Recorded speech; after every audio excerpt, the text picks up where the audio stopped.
我原本很欣赏你，若江家肯听话，你或许已经是我的侧妃。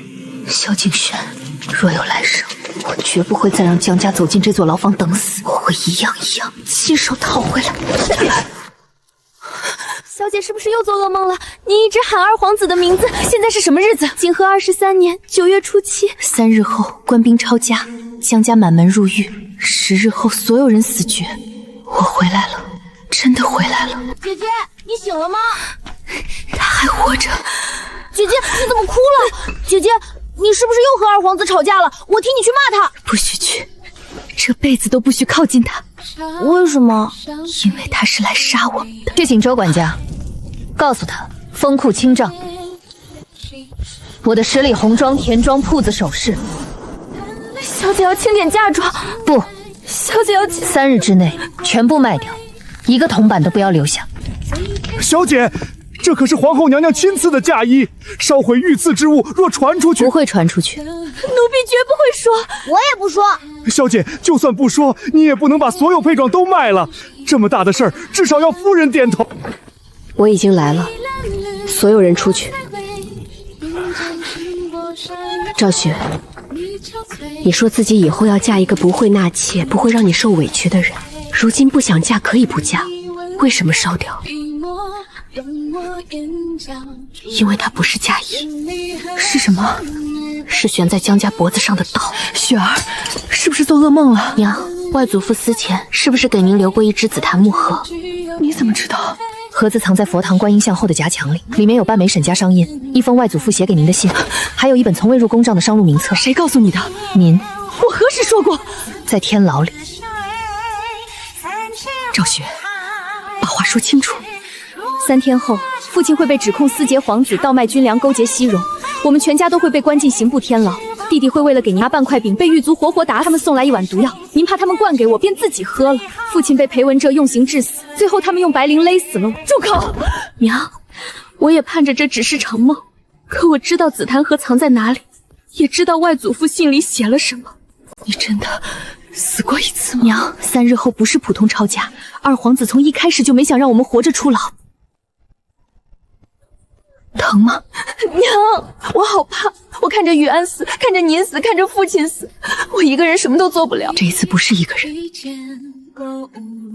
告诉娘，你准备怎么做？第一，3日内把能卖的全部卖掉，不能全换银子。一旦拆家，银票和金银最容易被搜走，所以换成粮药、棉布、铁器、种子和工匠，还有盐。盐不能少，但不能从官盐铺一次买太多，会被盯上。走沈家商路，分6处收。娘还能调动多少人？ 你外祖父留下的12条商路还有7条能用，掌柜、船主、驼队头领欠沈家人情的有26家。你既然要迈进10里红妆，便不会只为了在京城藏粮。你想离京，父亲不能走，他一走，二皇子便能坐实谋反，顺势夺走镇西军。那怎么办？流放，让朝廷亲自把我们送出去。对，可你刚才说我们前世死在天牢，根本没有等到流放，所以我要逼他们尽快下旨，让皇帝不敢把江家留在牢中，也不能直接杀掉父亲。靠什么逼？军粮案。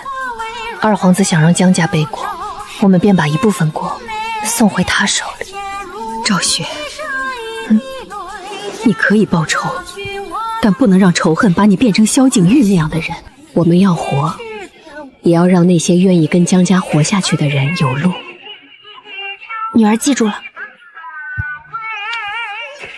赵雪的意思就是我的意思。夫人也同意卖嫁妆，不止她的。 我的陪嫁也一并变卖，田庄换粮，铺子换药，首饰换铁器，今日便着手去办。那这些东西总要有个去处才行啊！我要用10里红妆换这3座荒城。听说了吗？江家小姐把皇后赐的嫁衣都烧了，何止嫁衣，她连柳泉庄都要卖，那可是2000木匠上得水田。八成是和二皇子闹了脾气。 这是前朝凤钗，光东珠便值1000两。如今满京城都知道江小姐急着卖，东西再好，急卖便要折价。800两可以，小姐，但我不要银子。那要什么？关外耐旱麦种500担，豆种200担，再加20车粗盐。江小姐，您这是要开粮铺？换还是不换？麦种不值这么多，剩下的算你的运费。成交。江小姐想惩领赤石、望沙、黑水3城。是。你拿2000亩良田换3座废城，简直是在把金子扔进沙里。我乐意。好一个我乐意！江小姐近日的动静倒让京城很热闹。柳泉庄你也舍得？可以，只要裴大人答应我的条件。说说看。第一，新开当地15年内所得归承契人分配。第二，允许招募流民，赎买罪级工匠。第三，按旧屯垦法设户口民团，人数不超过800。江小姐，这不是买荒地，你这是要在3城当土皇帝。城人归朝廷，官印、司法、盐铁都受朝廷管辖，我只要修成屯垦和用人的权利。可以，但工匠只能从户部最级名次里挑，最多120人。我全要。你不看看都是什么人？会砌墙、开渠、打铁、木工的便行，其中有犯官之后，也有不服管教的刺头。我要的是手艺。希望江小姐到了西境还能这么想。从今日起，你们归江小姐调遣，去了3城，若敢逃跑，罪加1等。从一个牢坑换到另一个牢坑罢了。你会什么？看水。小姐别听他吹牛，他父亲谢衡当年修渠溃坝，淹死了300多人。那条坝不是我父亲修他的，现在他们是我的，我不买你们的命。到了3城，每人做满1年，便能用工钱抵罪及赎身银。你真让我们走？我需要能干活的人，不是被锁链拴住的人。把3城玉图给我。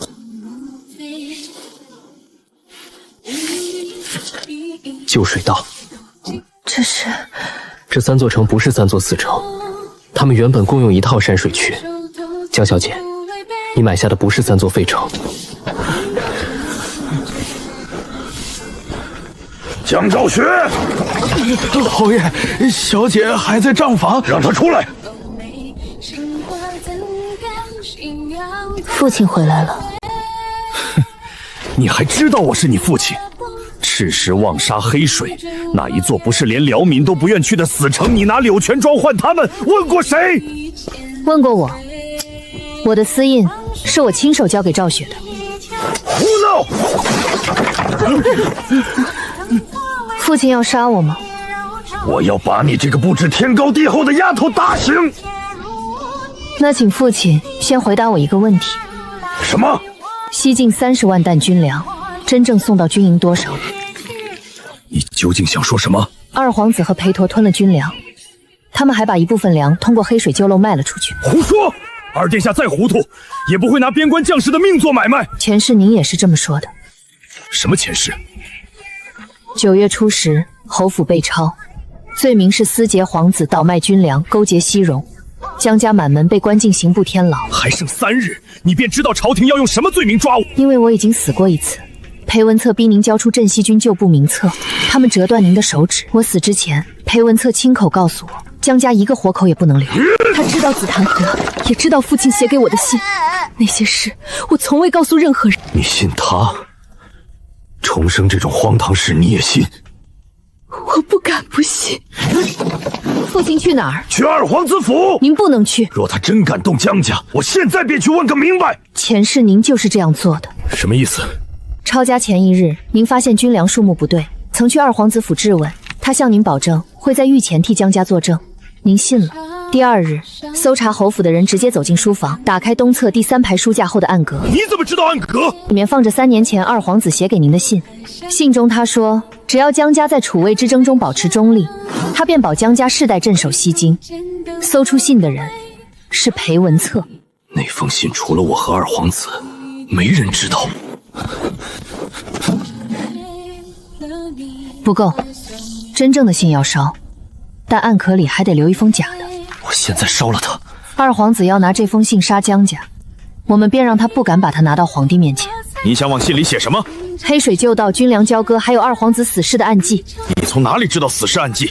在天牢里，裴文策每次来审我，腰牌背面都有那4段暗符。就算你说的都是真的，为何要买3座荒城？您一旦私自离京，二皇子便能坐实谋反，夺走镇西军，所以要让朝廷亲自把我们送出京城。二皇子想让江家死在牢里，我便逼皇帝尽快判我们流放。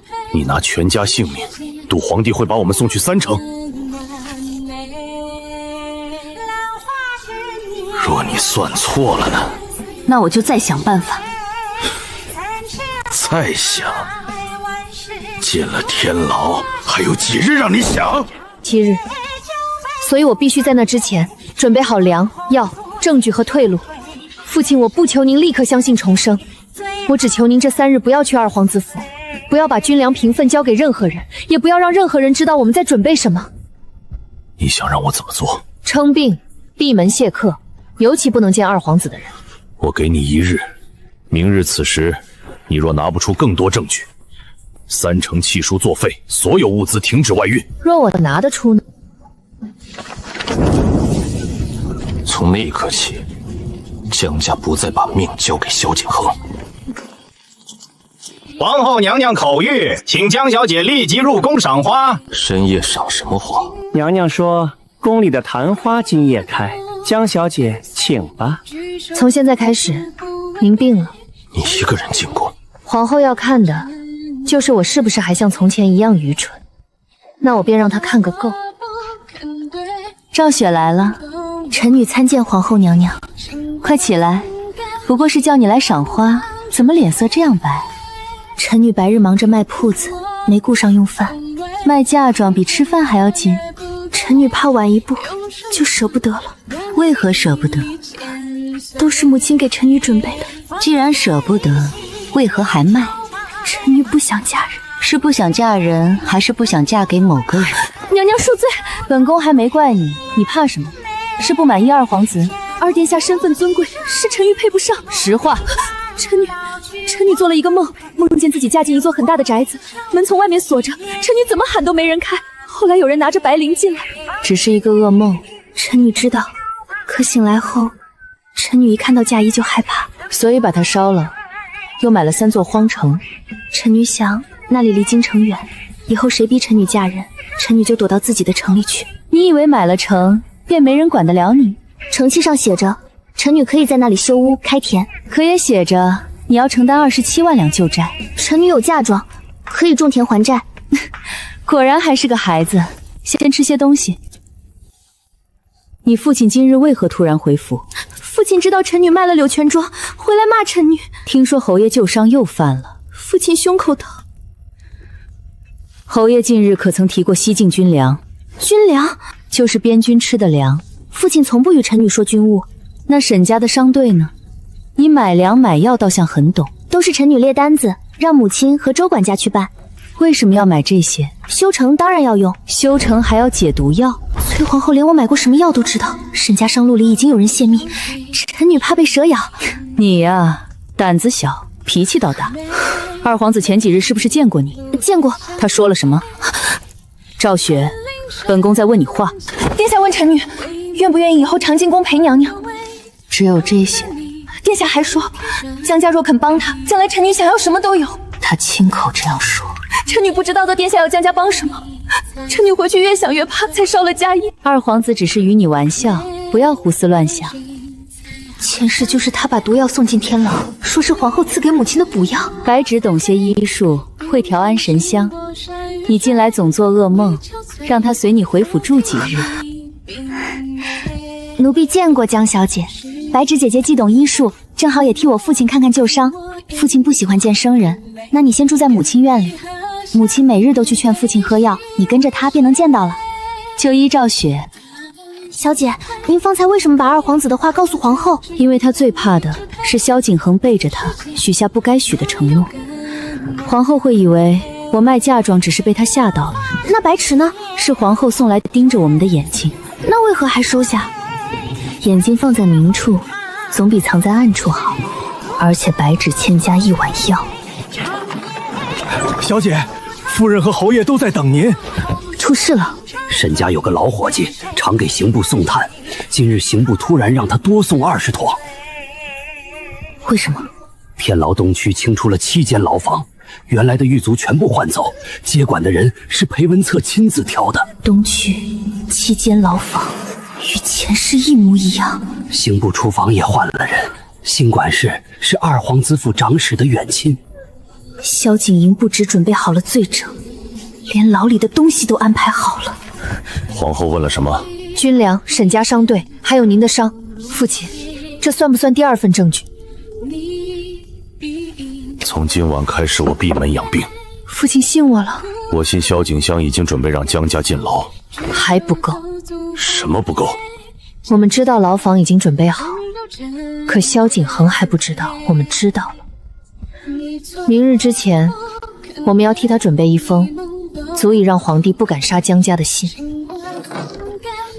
你想放一封什么信进去？不能是二皇子写给您的。为何？笔迹太难仿，一旦被查出作假，江家便再无翻身余地。那写谁的？您的。我亲手写一封通敌信？不是通敌信。这还不算通敌？单看这一句算。继续看。这封信能让江家和萧景寒都脱不了罪。皇帝可以杀武将，却不会连皇子一起埋掉。你是想让陛下留下我们审问？那拿什么证明和二皇子有关？这是二皇子死事的互认暗照，前世裴文泽每次进天牢，腰牌背面都有。我没见过。皇帝的暗卫见过。你确定？那便是赌。父亲，我们已经站在刀下，不赌这一手，3日后第一个死的便是雨安。白芷姑娘，老爷正在发怒，你还是别进去了。他来了。父亲，您现在是一个败家女气的旧伤重发的父亲。你倒安排的明白。还差一件。什么？把药喝了。黄连。治火气，白芷就在外面。喝完再骂我，声音会更响。你把那些荒城契书全给我烧了！老爷，赵雪已经知错了。他拿2000亩良田换3座死城，江家的脸都让他丢尽了。夫人，奴婢去配一副安神药。有劳白芷姑娘。这药真苦。前世娘喝的那碗比这苦。把笔给我。这封信放回暗阁以后，谁都不能再碰。还有一件东西，把裴家司空印记那一角撕下来，夹进信封。为何不放整张？整张征替江家辩解，还不能让他们拿到。现在是要让皇帝知道裴家也碰过粮。你连证据都只肯给一半。给全了，他们便不需要活人开口。刑部送炭的老伙计又递了消息。萧景营察觉到了。还剩多久？不到12个时辰。粮种只运走3成，药材还在铺子里，工匠也都在户部南仓。现在4路同时走，粮种挂沈家商号的车贩，每10辆一队，不许连在一起。药材分2家车队，以赈灾药材的名义出城，工匠换修成劳役文书，从西门走。户部只盖了总契，没有逐人文书。我能写。谁准你进内院？若再等半个时辰，120个人谁也出不了城。你能仿户部格式？不能仿官印。印在总契上，将工匠分成3批，附在赤石、望沙、黑水修缮名册后。120人，够。谁来抄？奴婢会。半个时辰写不完，那就少说2句。铁器和棉布走北门。你要用军车？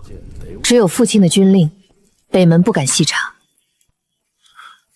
军车一动，萧景恒便会知道。他已经知道了，现在比的是谁更快。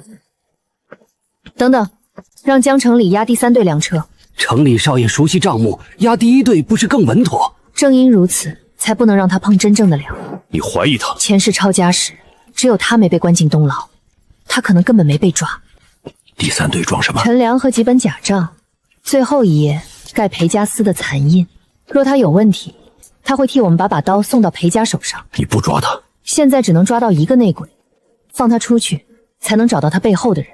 夫人，府里为何一夜之间要出这么多车？老爷要我把赵雪买来的东西全部退掉。这么晚，商铺都关门了。白芷姑娘似乎很关心江家的账。奴婢多嘴。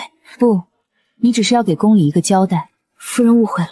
老爷旧伤犯发，怒急吐血。你今晚若要传消息，传这句。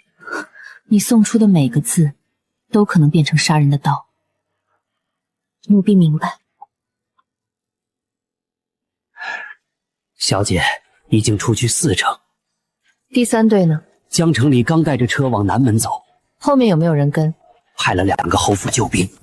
小姐，第3队在南门被扣了，为何被扣？守门校尉说，接到密报，江家粮车里藏有通敌账册，车才出府，密报便到了。不是密报来了快，是有人早就在等这辆车。我带人去南门。父亲现在重病卧床，10车粮和几本账册，难道就这样不要了？那本来就是给他们的。小姐的意思是，真正的粮种在第1队，第3队下面装的全是受潮的豆子。若他是内鬼，便替我们把假账送到裴家手里。城里少爷还在南门与守军争执，他说大家一起堵在门口，守勤官便不敢全扣。他想堵的是后面的药材和工匠，后续车队全部改走东门和西门。传话给江城里，就说侯府愿出300两疏通，让他守着车，务必把账册带回来。明知他是内鬼，还给他银子？不给他怎么相信我们慌了？若他把账册交给裴家呢？正合我意。假账和假信单拿任何一份都足以定江家的罪，可2份放在一起，便会多出一个问题。什么问题？江家账册里为何有裴家的私仓印？我要逼皇帝看见，账本背后还有裴家和皇子。这只能让皇帝审问我们。我们前世缺的就是活着开口的时间。同福今早还在我这里，不见了。是不是落在前院？来不及，西门换之前只剩2颗钟。按他说的办。喂，120人分成3侧。户部格式哪有问题？缺一个押送交接同符。先用这个。没有同符，韩烈不会解人。韩烈认识侯府救兵，可以认脸。若救兵被换了呢？押送的人里只要有1个裴家的眼线，所有人就会被重新扣回罪级。我不是在帮江家，你是在帮那120个人活着离开。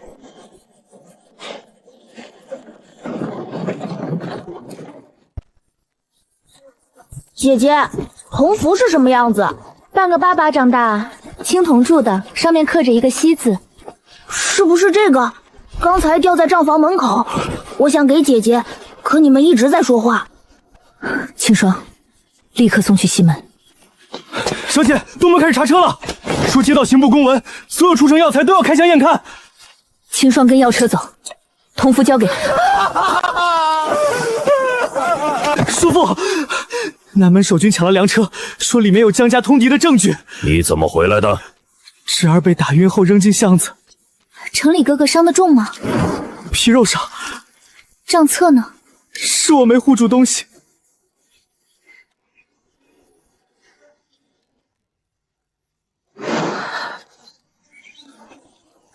不是哥哥的错，他们有没有问别的？从哪座门走？北门。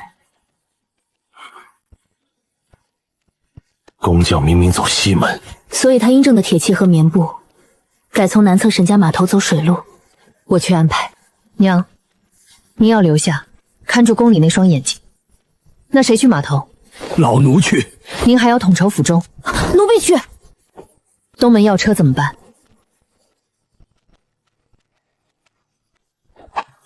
兵马司封接了，所有人立刻回府。只是送到城外，交给韩统领，我就回来。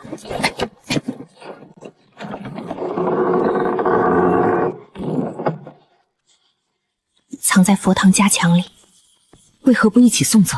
这是证明裴家吞军粮的完整账目，放在城外可能被劫，留在府里不是更危险？他们会搜暗格，却未必敢拆皇帝赐给祖母的观音像。若真被搜到呢？那便用他换全家出牢。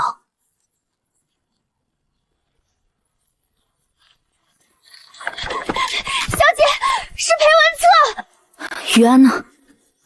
方才还在院里。青霜，去找他，其余人不许乱。他们来得太快。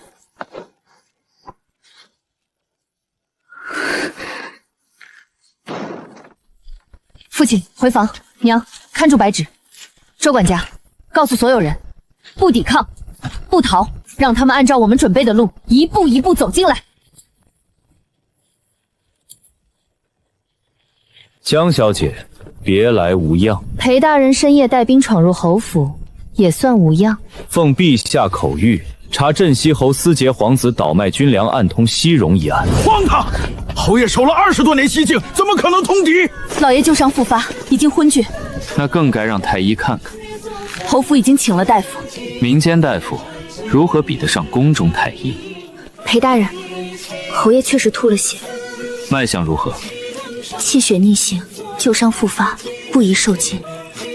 既然不能受惊，那便不惊扰侯爷，先搜其他地方。都不要跑，站在我身后。夫人，我们会死吗？只要不反抗，就不会。裴大人，库房大半是空的。空的？现银不足4000两，首饰古玩不足10箱，粮仓里也只剩旧粮。堂堂镇西侯府，只有这点家产，都被我卖了，去换成3臭善所需的粮、药和铁器。东西呢？已经送去西郊仓场。什么时候送的？今日。为何偏偏是今日？因为父亲知道我买了荒城，逼我把东西全部退掉。退东西要送出4座城门，铺子不同，仓堂自然不同。江小姐以为本官是来听你说这些孩子话的。裴大人若不信，可以去问皇后娘娘。启禀裴大人，从粮车中搜出可疑账目。景和22年，粟米3万担，由黑水旧道送出；景和23年，粗盐2000担，换战马300匹。粮车是江家的，护送人也是江家旁支。账册从车里搜出，你说是假的？这是假的，失踪了。江城里呢？畏罪潜逃，不足为奇。城里哥哥不会害江家。人心隔肚皮，江小姐还是太年轻。封存，立即送刑部。大人，书房发现暗格，里面藏有密信一封，呈上来。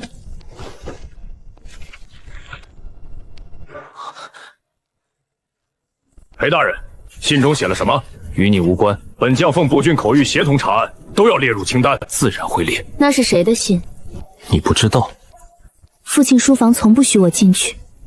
二皇子可曾来过侯府？来过。说过什么？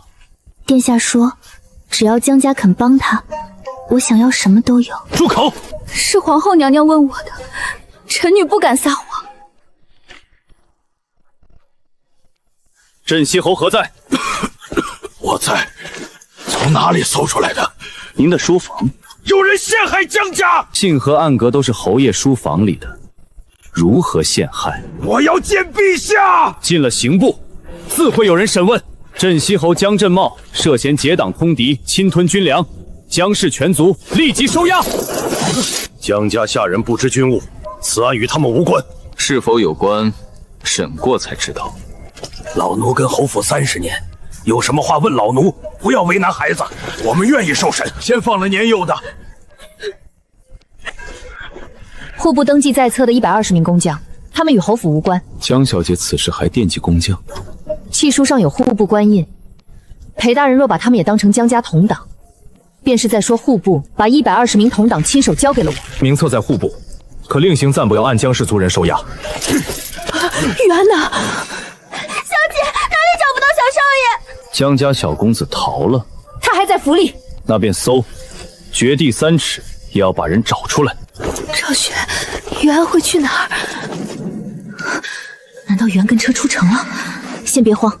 江小姐怎么提到弟弟便怕了？他只有11岁，大人若连一个孩子都要怕，真正害怕的人便不是我。副统领，城西发现一辆翻倒的修成劳役车，车边有打斗痕迹。车上有孩子吗？只找到这个。这是我给予安修的，他人呢？现场没有尸体，押车的人也不见了。看来江家不仅转移财产，还提前送走了血脉。他不是逃犯，全部带走。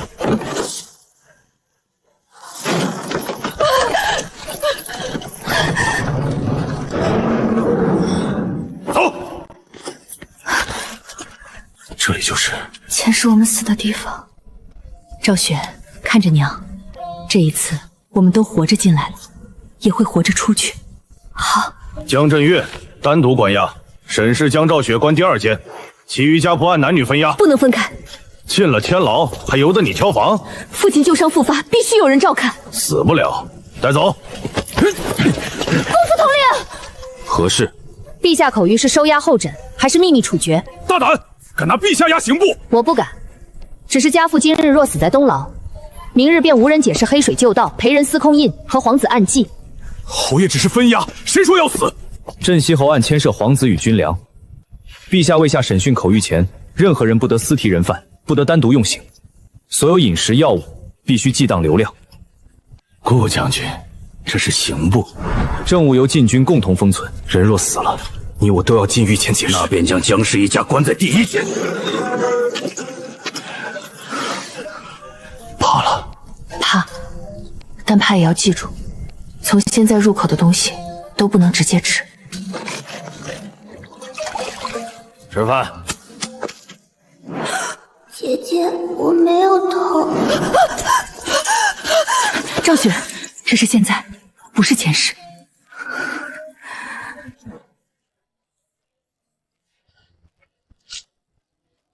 江小姐嫌牢饭难以下咽，这饼不能吃，里面有东西。发霉而已，吃不死人。那请魏大人先吃一口，饮食必须留量。我要留到明日，请太医验。天牢哪来的太医？暗涉皇子，明日御前必会有人来审，届时把饼一并呈上。怎么怕人验？牢饭不许私藏，那便连桶一起留，收走，重新送一份。不必，今晚我们不吃。可你已经1日没进食，一夜饿不死人，吃错一口，可能见不到明天。你闻出了毒？不确定。那为何坚持不吃？前世第1夜的饭没有毒，这一世有了，说明萧景恒已经知道贾欣让申事情脱离了他的掌控，所以他想在陛下审问前让我们病死。只要有人吃了，明日便能说江家畏罪自尽。他连1夜都不肯等，他怕那封信真的送到皇帝面前。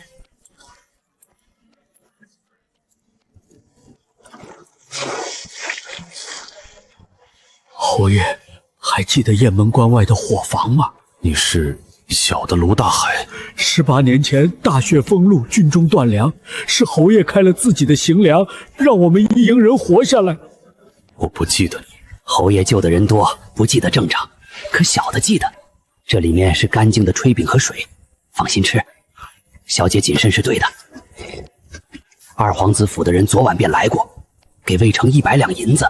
让他做什么？3日之内让侯爷旧伤复发，4人之内让夫人病亡。还有我和元呢？没听见小公爷的名字。至于小姐，他们说留到最后。外面现在如何？裴文策带着密信进宫后一直没出来。半个时辰前，宫里又派人去了二皇子府，召萧景恒入宫，说是陛下急召。有人来了。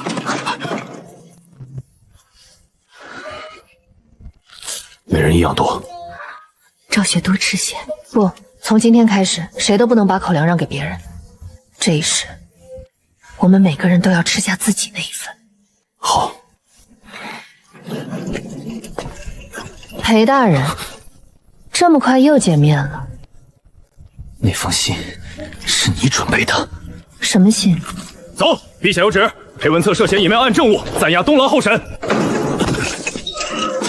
裴大人，东牢的饭不好吃吧？却江小姐这是夜和裴家上宴。我听不懂。你以为把水搅浑，江家就能活？殿下救你了吗？不过过一夜。裴大人昨日还是奉旨抄家的钦差，今日却与我们隔着一条走廊坐牢。若真想救你，昨夜就该来。住口！殿下只是在御前受阻，等他出来先杀你。死人不会嫌你。裴大人，二殿下有话。殿下怎么说？军粮账册是您伪造的，镇西侯书房里的信也是您擅自替换。胡说！瓶里的东西不会让您受苦。殿下说，这是裴大人最后一次尽忠。安静！现在还觉得他会救你？是你害我！是你替他杀人太久，忘了刀钝了也会被扔掉。是毒！你到底想做什么？让该认罪的人认罪。你还想等朝廷还江家清白？我现在要的是命。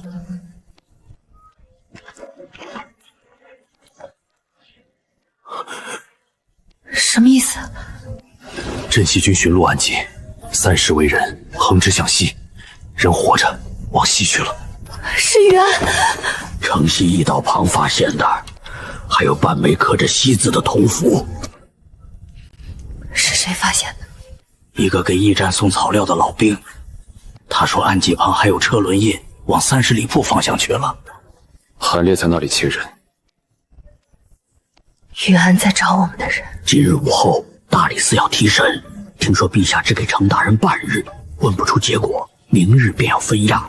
不能等到明日。前世第3日，江徐安死，这一世弟弟不在牢中，可死亡未必会消失。江振岳，这封信是不是你写的？笔底是我的。内容呢？二皇子曾让我暗查黑水旧道，何时？3个月前。为何不报朝廷？我尚未查清。你是镇西侯，不是二皇子的私臣。正因不是，所以我没有交出查到的军粮凭单。凭单在哪里？江家被超市失踪了，你知道吗？知道。在哪里？我要先问大人一件事。你没有资格谈条件。那大人便永远别想拿到完整账目。威胁朝廷？是自保。将卷交军粮账目，也愿接受流放。案情未明，你急着认罪？江家只认失察，江家愿交出爵位，以3成修缮劳役抵罪。你倒会挑。赤石望沙黑水3城欠户部27万两旧债，江家一死，成器作废，朝廷还要另拨修成银两，把我们送去3城，朝廷1两银子都不用出。镇西侯离开京城，也无法参与夺嫡。到了西境，又在地方官和边军监视之下，对陛下而言，流放比杀人更稳妥。这些话是谁教你的？人在牢里，便会明白道理未必能救命，但让对方看见利益，或许可以。你要完整账目换全家流放，还有120名工匠，你还要护住那些罪迹工匠。他们有手艺，也有命，江家不能为了活，把无辜的人重新推进牢里。若陛下不准呢？明日以后，军粮账目便永远不会出现。你敢毁政？我不敢，但想毁政的人很多。程大人，二皇子刚刚派人给我送毒，让我认下伪造账册和替换密信的罪。裴文策，你不要胡说！瓷瓶碎片还在我牢里，苦杏味儿，所有人都闻得到。封锁东牢，一个都不许离开。程大人，拿下！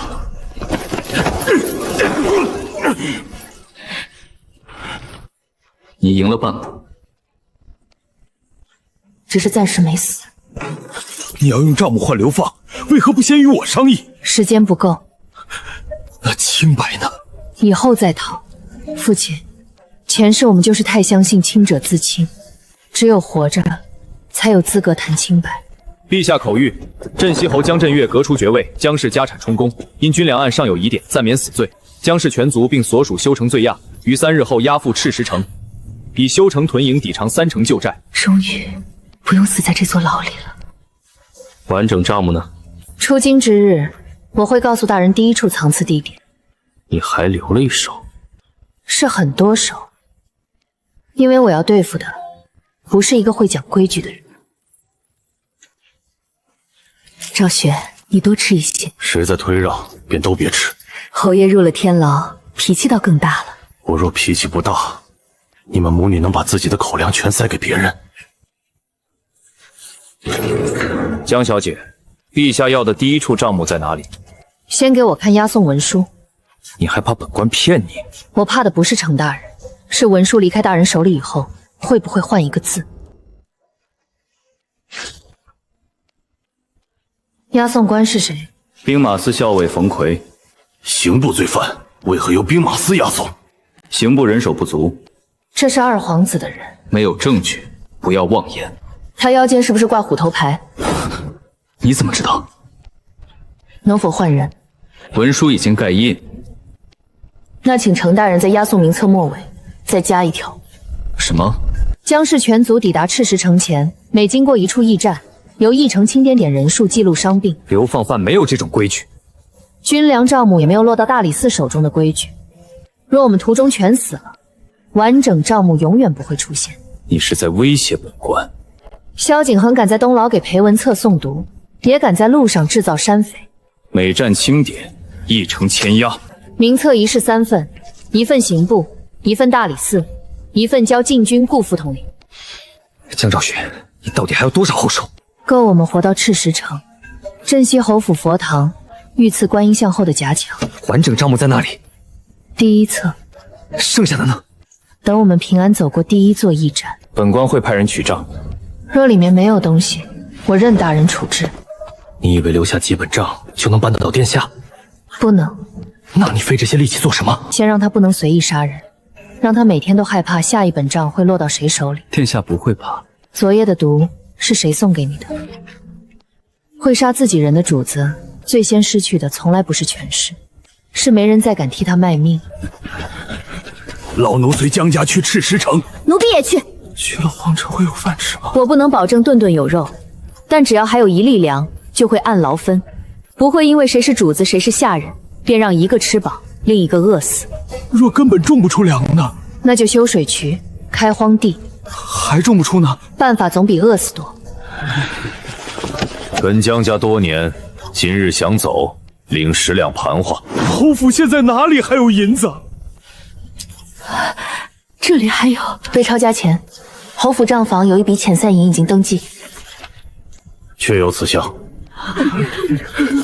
活命不是罪，出去后别再回来。江昭雪，裴大人还有话。殿下不会让你到赤石城。我知道，他若不动手，我便找不到活久一点。等下次想杀你时，你会愿意告诉我更多。赵雪，我们出来了。只是出来了，还没有活下来。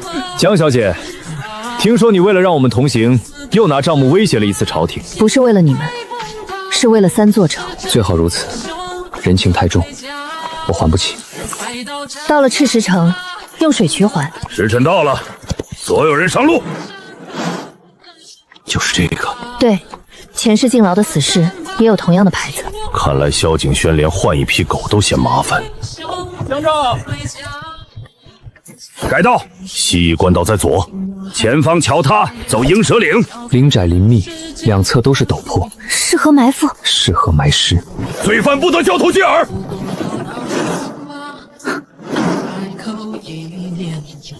江源来过这里，韩烈也在。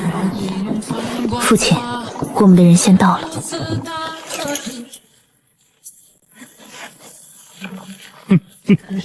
山匪袭击，保护囚车。趴下！山上有人，先杀江振岳。赵雪，带你娘推到囚车后。父亲，你的锁。过来。都杀过来了，你拆车做什么？开锁。用这个？没有钥匙，就自己做钥匙。上锁呀！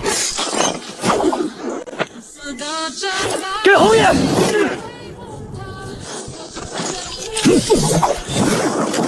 江家旧部，随我下山！拦住他们！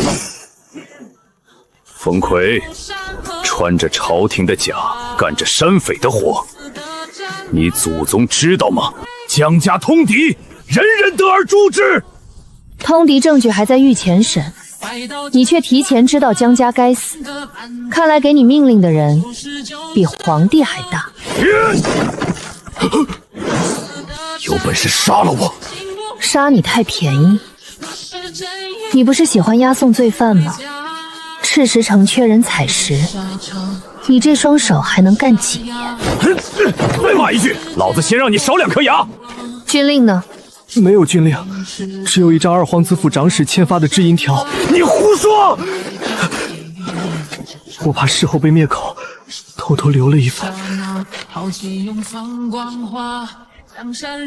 这不是定罪证据，还不够。他可以说是正常缴费，但若再加上这个，就够皇帝问一句了。这能证明冯坤是二皇子的人，也能证明伏击不是山匪所为。下一处驿站交给义慈燕峰，再抄2份，送大理寺和禁军顾府军里。你以为走得出鹰蛇岭？至少还有30人，我们有多少能战？救兵24，投降官兵17，工匠里有力气的40余人，但没兵器。有兵器在哪儿？头顶。这里已经修过拦水坝，抽掉最下面2根木头，石头会往山道中间淌。能隔开骑兵？能卖一半半。不杀到没有退路，只封路。那便只抽左边1根。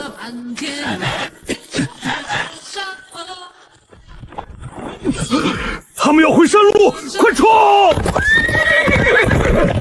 现在！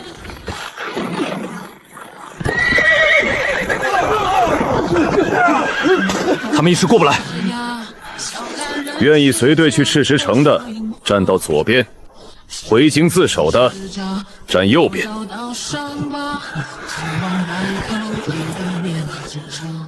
侯爷真让我们走？回去后，把今日所见如实告诉大理寺。老子记得你们的脸。带一句话给程慎。什么话？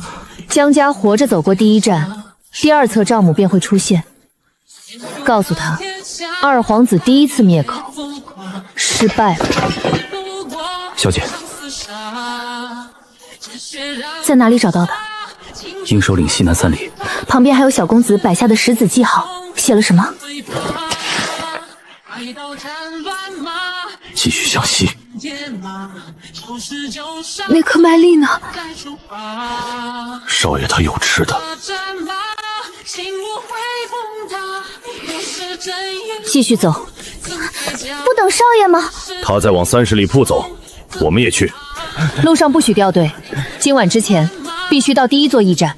为什么这么急？因为只有让所有人都看见我们活着，二皇子才不能再把这一场伏击写成山匪杀人。鹰朔岭遇袭，请赵一筹依照御批条款清点人数，记录伤情。流放队伍的事向来由押送官自己报。押送官就是后面那个。赵大人，江家聚众造反，他们勾结山匪，还把我绑了。谁敢动？小姐，他们摆明了想倒打一耙，所以才更不能霸道。这里有大理寺少卿程慎亲笔添加的逐一清点条款，还有5名官兵已经回京作证。赵义成今日若不验，明日大理寺问起，只会认为你与冯奎串通。江小姐不要吓唬下官。那便验文书，顾廷川留存的禁军复印，程慎的签押，刑部大印，一个不少。开门，所有人依次入院。赵丰年，你敢帮罪犯？认盖印的文书，奉旨杀人，便把圣旨拿出来。原押送官兵多少？40人。死了多少？无人死亡。重伤6人，留在鹰蛇岭山脚，由韩家救兵看守遗质。其余有人逃走，有人回京作证。兵马司办事，不需向罪犯解释。搜！这里正在核认大理寺押送文书，外人不得擅入。赵义臣，你想包庇逃犯？本官只按规矩办事。你们去过费窑？玉安在那里？拿下江家反贼！你们是什么人？兵马司根本没有这样的追逃令。